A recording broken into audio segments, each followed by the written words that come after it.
and go. Welcome into another episode of the Turn Fantasy Golf Podcast Sunday Stroll Edition. My name is Andrew Putters. I'm here with my buddy Joe Nicely, and here we are to talk about the most depressing time of our lives, the 2020 NFL football season. I'll tell you what, Joe. I thought you were going to say the 2020 University of Tennessee football season. Oh, well, that's true. That's true.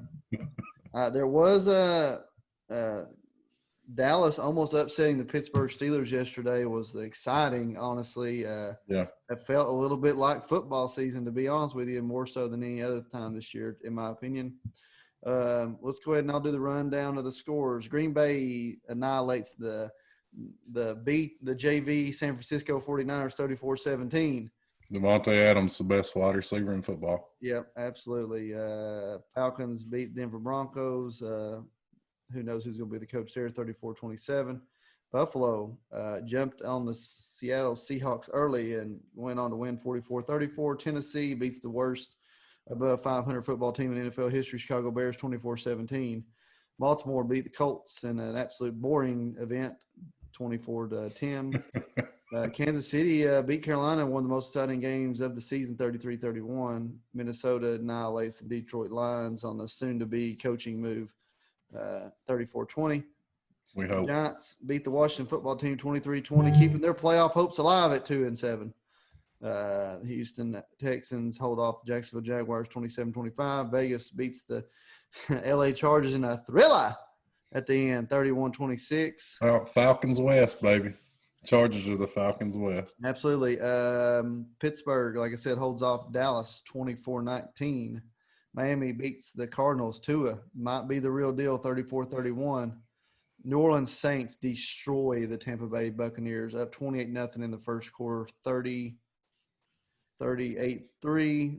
And right now, 2-minute warning in the first half. New York Jets lead the New England Patriots 13-7. Okay, takes from week 9. Very surprised by New Orleans trashing Tampa Bay to that tune, 38-3. I think that's pretty surprising. Didn't see that one coming. Surprising the Cowboys showed a little bit of life against the Steelers. Don't know what you chalk that up to or where that came from. Maybe that's a letdown from the Steelers, more so than a big game from the Cowboys. I'm not sure. Well, I was about to say, one thing my takeaway was that I watched my 2-year-old today for about 4 hours by myself. My wife and the baby was doing something. The older ones were at school. And as hectic as she is, and she's off the wall, like I'll be watching her, and all of a sudden she comes in the room, no clothes on, jumping off, hanging, pulling down the blinds. And eating a marker. Yeah, eating a marker. She into the Halloween candy. Somehow she stashed some Halloween candy somewhere and went and found it. She was eating the sucker that had been unwrapped and rewrapped about 3 or 4 times. And I would still rather have that responsibility as managing Antonio Brown's emotions. I heard there's already maybe some rumbles from the locker room that he was already unhappy. I don't know. I didn't watch this game. I didn't either. I didn't. Family. I didn't get to watch it. Let me pull up the stat line real quick from this game and see if I can pull it up and see what if anything he did. I think he just had 3-4 catches. Nothing to speak of. But yeah, that one's very surprising to me. 5 targets, 3 catches, 31 yards. Yeah, so there's a lot of talent on this team.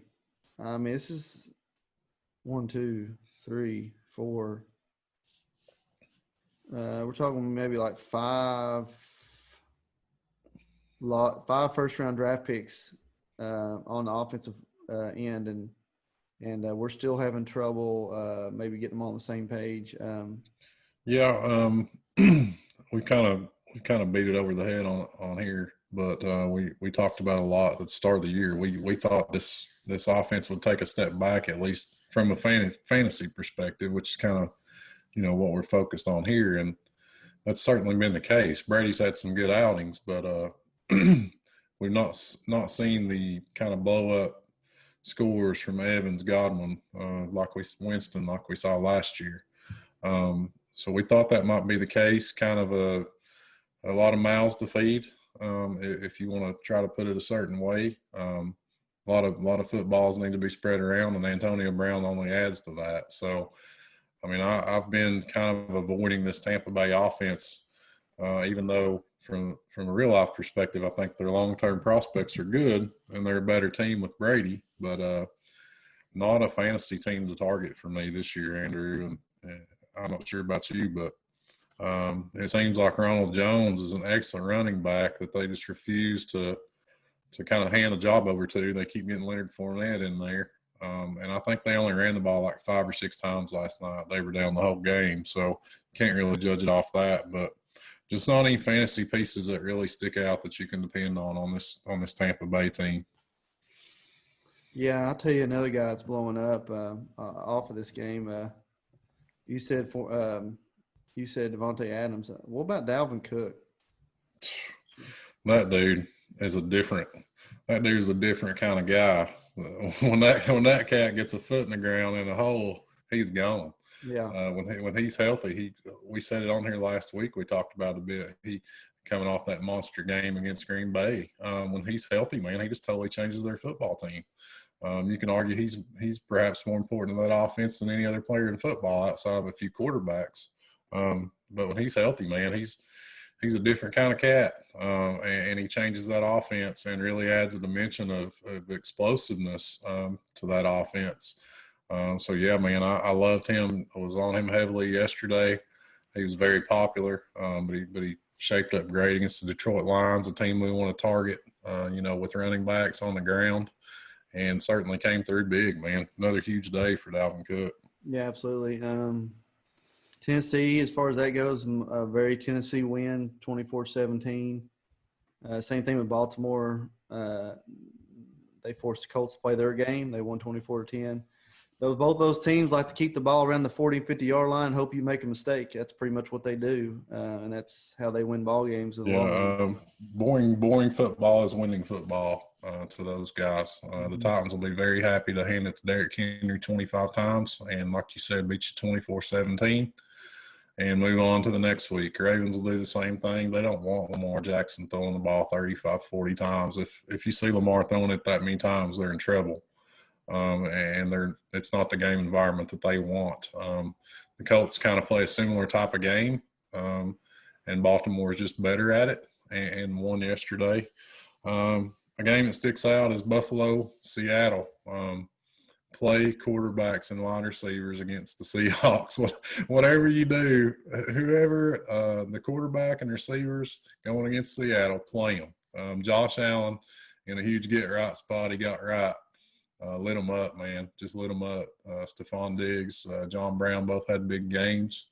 And, it unfortunately, in order for us to put the numbers he's putting up, the defense has to be really bad. That's the only way they're going to let him throw the ball as many times as they have, and their defense is really bad. Yeah. Something I want to bring up, though, should Kansas City be concerned about teams being able to go on these long scoring drives against them and play them pretty tight on teams that really shouldn't even be in the ballgame? I mean, we saw Carolina basically get shut down the last 2 weeks offensively with playing New Orleans and Chicago, and they were basically able to move the ball at will.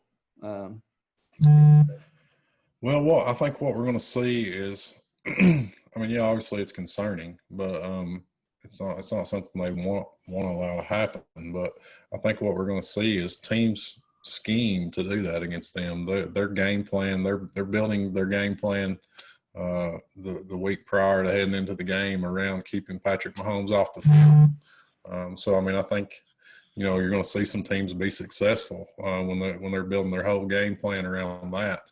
They're going to try to run the ball. They're going to dink and dunk, try to put drives together, keep Mahomes off the field. Maybe more so than trying to, put a quick strike play in there unless they get behind. So yeah, I mean, I think it's something to be kind of concerned about, but we also have to take into account that's what teams set out to do against them every week. Yeah, I agree. Might be the game plan against them too, like what you're saying. I mean, so the Jets 0-8 right now. Jacksonville 1-7, and I'm talking about the Trevor Lawrence lottery here.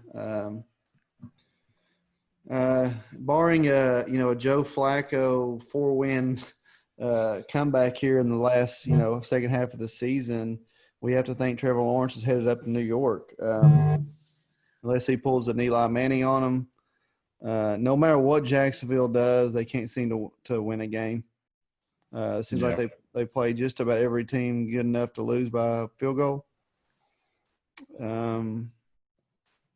What I could maybe see, which I think he's kind of flinched on it, that he's 1,000,000% coming out. And I can maybe see if Jacksonville has a top pick, him kind of going Eli Manning or something, maybe coming back. I think he would probably go to New York because it's just such a huge market for off the field opportunities. So I mean, I think if the Jets are there, he's probably going.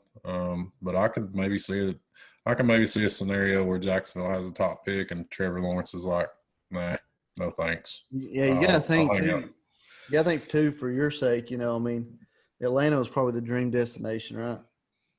Yeah, for sure. I mean, which that was always a long shot, just because they're so talented, man. I mean, you put Atlanta and New York and Jacksonville together, and one is not like the other two, right? So, I mean, it was always a very long shot unless they just went full obvious tank mode, that Atlanta was going to be up there. But most likely looking at the Jets or Jaguars, they're the two worst teams that I've seen, and I don't see things getting any better for either team. Yeah, I agree. I'm pulling up something. I'm gonna throw something out to you right now, Joe. Okay, Julio Jones, 31 years old. Okay, would you be willing to trade Julio Jones, your first round draft pick, for Trevor Lawrence? Sure. You think the New York Jets would do that? Yeah, I doubt it. I doubt it. I don't think anybody would.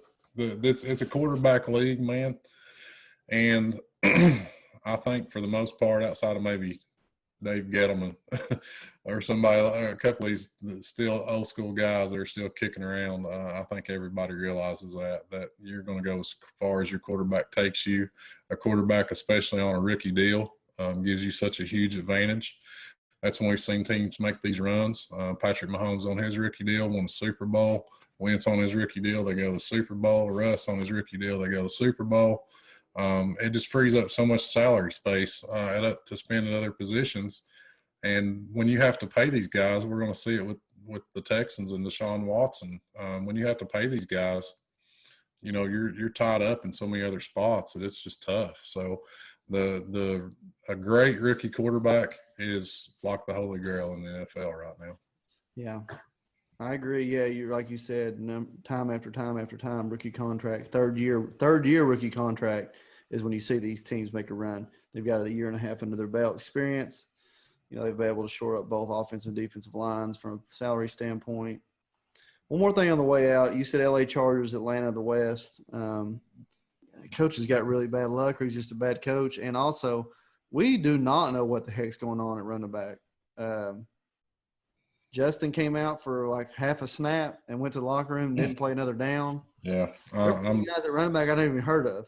I'm done. I'm done with that situation. But Justin Herbert, man, we've talked about him a couple times. I watched a little bit of that game on the Red Zone yesterday afternoon, and the dude just makes some throws that pop off the screen.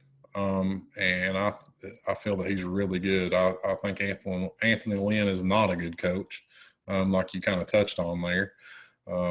Had talent there, had good defenses, had good offensive pieces. Just not a good football coach, not winning games. So yeah, man, I feel like they've got a great future with that quarterback. They've got talented receivers. They've got some pieces on defense when they're healthy.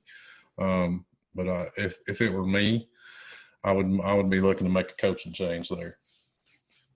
You see, I don't know if were you watching the game at the end of the game yesterday? Whenever they thought he caught it, and then the third, like the fourth view. Okay, yeah. You see when they told the Don't talk to our boy Marine about that one.